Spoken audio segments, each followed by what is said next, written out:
Hello दोस्तों, welcome to today's video. Take a look at this chart. ये निफ्टी 50 का chart है जिसमें लास्ट कुछ डेज में मैसिव फॉल हुई है।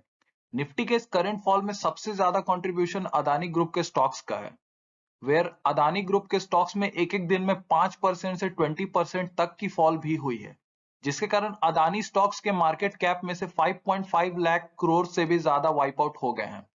आप में से कुछ लोगों को पता होगा कि इस फॉल का रीजन हिंडनबर्ग की एक रिपोर्ट है, पर क्या आपको यह पता है कि उस रिपोर्ट में ऐसा क्या लिखा हुआ था जिसके कारण इंडिया का स्टॉक मार्केट जो इतना अच्छा परफॉर्म कर रहा था उसमें इतनी बड़ी और शार्प फॉल आई है। इवन इफ यू नो उस रिपोर्ट में क्या लिखा हुआ था, आप ये सोच रहे हो कि just because of one report why is there such a big fall. मैं इन सब पॉइंट्स को डिटेल में एक्सप्लेन करूंगा इन दिस वीडियो। सो मैं आपसे रिक्वेस्ट करूंगा कि इस वीडियो को पूरा देखें, जिससे आपको कंप्लीट आइडिया लग जाएगा कि of why is happening, what is happening in the Indian stock market. But उससे पहले मैं आपसे रिक्वेस्ट करूंगा कि अगर आप मुझे मेरे एफर्ट्स के लिए अप्रिशिएट करना चाहते हैं तो आप वीडियो को लाइक और चैनल को सब्सक्राइब कर दीजिए। And let us get started with the video. Hindenburg report में अडानी ग्रुप की कंपनीज पे क्या आरोप लगाए गए हैं, उससे पहले हम ये समझ लेते हैं कि हिंडनबर्ग एक्चुअली में करता क्या है। सो हिंडनबर्ग ग्रुप एक फाइनेंशियल रिसर्च करने वाली कंपनी है और इन्होंने शॉर्ट सेलिंग में खुद को एज अ प्रोमिनेंट प्लेयर भी स्टैब्लिश कर लिया है। शॉर्ट सेलिंग बेसिकली मींस किसी ने स्टॉक को बोरो किया और उसको सेल कर दिया and that person hopes to buy that stock later जब उस स्टॉक की प्राइस ड्रॉप हो जाएगी। So as of now Hindenburg ने सेम काम कर रखा है अदानी के साथ। आप ये जरूर सोच रहे होंगे कि हिंडनबर्ग की रिपोर्ट को इतना वैल्यू क्यों किया जा रहा है और क्या उन्होंने ऐसी रिपोर्ट पहली बार पब्लिश की है या वो ये काम पहले से करते आए हैं। तो मैं आपको बता दूं कि ये फर्स्ट टाइम नहीं है कि हिंडनबर्ग ने ऐसी रिपोर्ट पब्लिश की है। उन्होंने पास में बहुत कंपनीज पे रिपोर्ट पब्लिश की है जिससे कुछ कंपनीज में बहुत बड़ी फॉल आई है, लेकिन कुछ कंपनीज के स्टॉक के प्राइस पे हिंडनबर्ग की रिपोर्ट का नेगेटिव इंपैक्ट बिल्कुल भी नहीं पड़ा है। मैंने इस चार्ट में कुछ कंपनीज के प्राइस मूवमेंट का डेटा लिया है जिसपे हिंडनबर्ग ने रिपोर्ट पब्लिश किया था। एक कंपनी है एससीवर, जिसका स्टॉक प्राइस 90% से क्रैश कर चुका था हिंडनबर्ग की रिपोर्ट पब्लिश होने के बाद से। इसके अलावा जीनियस ब्रांड्स का 85% से, इडियोनॉमिक एंड मुलन ऑटो का 64% से और फार्मा सीएलओ का 57% से स्टॉक प्राइस क्रैश हुआ था 3 मंथ्स में हिंडनबर्ग रिपोर्ट पब्लिश होने के बाद से। वहीं कुछ कंपनी जैसे J2 ग्लोबल, ड्राफ्ट किंग्स और इस्टेब्लिशमेंट लैब्स का शेयर प्राइस 1%, 19% और 24% से इंक्रीज कर गया था 3 मंथ्स में after Hindenburg report was publish for them.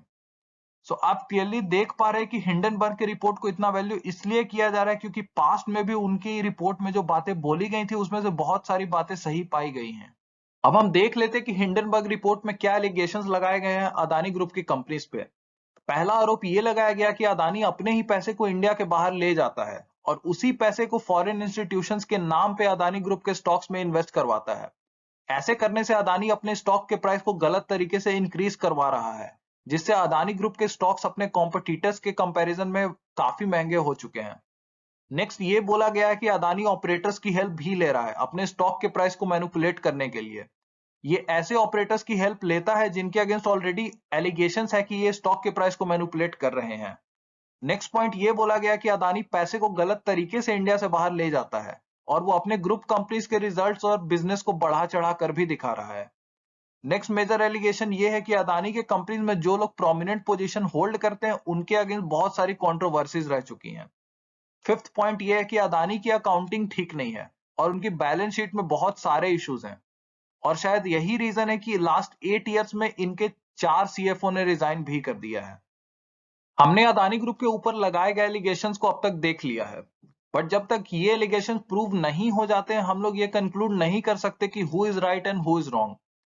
But as a retail investor हम अपने इन्वेस्टमेंट डिसीजन सही से ले सकते हैं, जिसके लिए अदानी ग्रुप की कंपनीज को फाइनेंशियली एनालाइज करना बहुत इंपॉर्टेंट है, जिससे हम अपसाइड और डाउनसाइड पोटेंशियल का आइडिया लग जाएगा इनके स्टॉक्स में।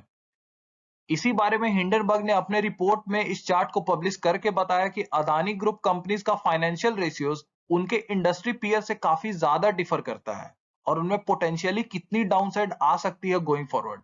हम देख सकते हैं कि Adani Green Energy, Adani Total Gas, Adani Transmission और Adani Enterprise extremely high price to earning multiple पे भी ट्रेड करते हैं, जिसको जस्टिफाई कर पाना काफी टफ है। इसके साथ साथ इंडस्ट्री एवरेज पीई भी मेंशन किया गया है, जिससे अदानी स्टॉक्स के potential down risk just on the basis of PE ratio काफी ज्यादा आ रहा है, जिसको आप कॉलम नंबर 4 में क्लियरली देख सकते हैं। इसके साथ साथ price to sales and EV to EBITDA भी बहुत हाई है कुछ ग्रुप कंपनीज का, जिसको अगर इंडस्ट्री एवरेज तक आना है तो उनमें पोटेंशियल डाउनसाइड रिस्क बहुत ज्यादा हो जाता है। So as a retail investor हम क्लियरली देख पा रहे हैं कि हिंडनबर्ग की बात सच हो या ना हो, लेकिन अगर हम इन्वेस्टमेंट के बेसिस पे कंसीडर करें तो अदानी ग्रुप के maximum stocks clearly over valued हैं, जिससे इनका अपसाइड रिस्क काफी कम है और डाउनसाइड रिस्क बहुत ज्यादा है। लेकिन ये मेरा ओपिनियन है जो गलत भी हो सकता है और सही भी हो सकता है। सो आपका जो भी इन्वेस्टमेंट डिसीजन लेना है उसको आप अपने एनालिसिस के बेसिस पे ही लीजिए। अगर इस वीडियो के रिगार्डिंग आपको कोई क्वेरी, डाउट या क्वेश्चन है, या आप चाहते हो कि मैं किसी स्पेसिफिक टॉपिक पे वीडियो बनाऊं, तो आप कमेंट सेक्शन में जरूर बताना। Enjoy the video and please keep supporting. Thank you.